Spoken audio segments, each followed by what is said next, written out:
恭讀聖若望福音。那時候，耶穌舉目向天說：聖父啊，求你因你的名保存那些你所賜給我的人，使他們合而為一，正如我們一樣。求你以真理祝聖他們，你的話就是真理。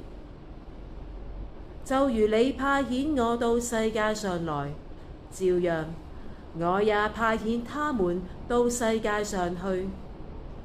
我為他們祝聖我自己，為叫他們也因真理而被祝聖。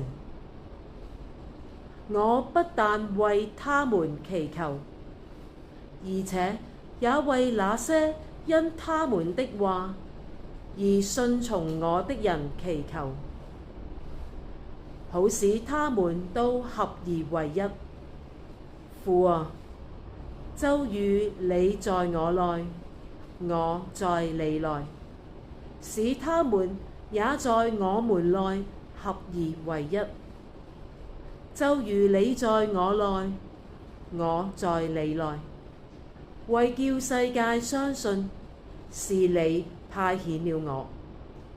我將你賜給我的光榮賜給了他們，為叫他們合而為一，就如我們原為一體一樣。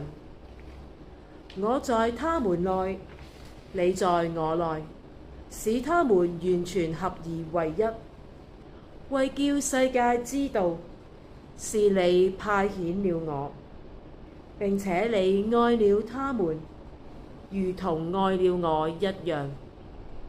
上主的話。